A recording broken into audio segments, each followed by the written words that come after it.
ॲथरच्या दमदार स्कूटर्स आता कुडाळमध्ये ॲथर 450 आणि ॲथर रिस्टा. आजच भेट द्या Ather showroom, Mumbai Goa highway, Kudal, hotel spice कोकणच्या समोर. संपर्क 9730 10 64 77.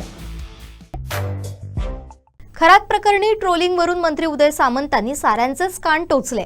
टूक करता बातमी पुढे पाठवता, पण यात एखादा बर्बाद होतो अशा शब्दात त्यांनी प्रेक्षक पत्रकारांना सुनावलं.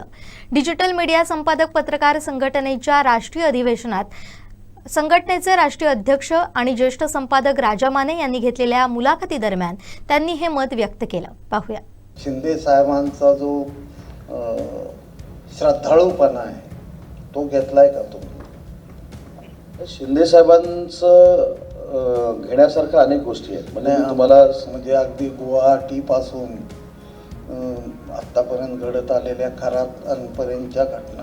मी खरातांचा तुम्ही आता 2-3 वेळा उल्लेख केला म्हणून सांगतो की खरातांबद्दलची जी काय, आता उद्या बघा आम्ही इथनं गोव्यातनं चाललेलो आहे, कोणतरी बाजूला येतो, उभा राहतो, त्याच्यावर आम्ही फोटो काढतो, त्याच्यावर आमचा व्हिडिओ तयार होतो, ठीक आहे. त्याच्यानंतर एखाद्या समोरच्या व्यक्तीनं फोन केला म्हणून आपण त्याच्याशी बोलतो, आपण त्याला फोन करतो, पण त्यानं जर नीच कृत्य केलं तर त्या नीच कृत्यामध्ये मी बाजूला आहे म्हणून मी त्याच्यामध्ये सामील आहे असं होऊ शकत नाही. तेच शिंदे साहेबांचं आहे. आणि खरात बरोबरचे फोटो साहेब कोणाकोणाचे आहेत तुम्हाला माहिती आहे, मला त्याच्यावर काही आर्ग्युमेंट करायचं नाही, पण खरातची नीच प्रवृत्ती ठेचून काढली पाहिजे ही पहिली स्टेटमेंट देखील एकनाथ शिंदे साहेबांनी दिली. त्याच्यामुळं खरात बरोबर फोटो असणं किंवा खरात बरोबर बोलणं झालं असेल नसेल मला माहीत नाही, पण ते काय जे काय आपण टी व्हीवर बघतो त्याच्यामध्ये त्यांचा काय दोष आहे?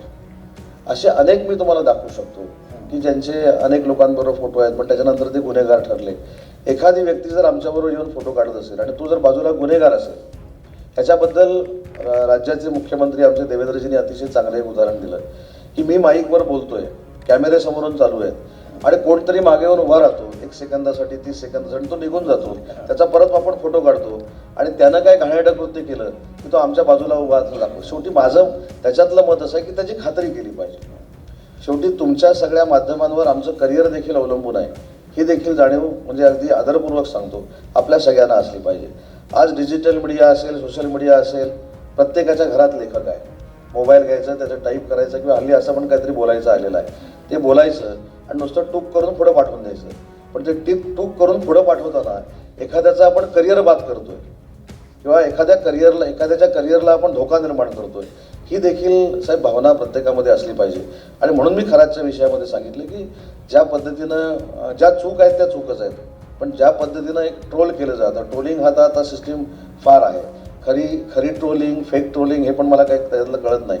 पण एखाद्या माणसाला या सोशल मीडियाद्वारे किंवा डिजिटल मीडियाद्वारे खरोखरच आपण बदनाम करतोय का, खरोखरच आपण त्याच्यामधनं राजकीय त्याला बाजूला करतोय का, हे देखील अगदी नम्रतापूर्वक सांगतो की ह्या सगळ्या माध्यमांना कळलं पाहिजे.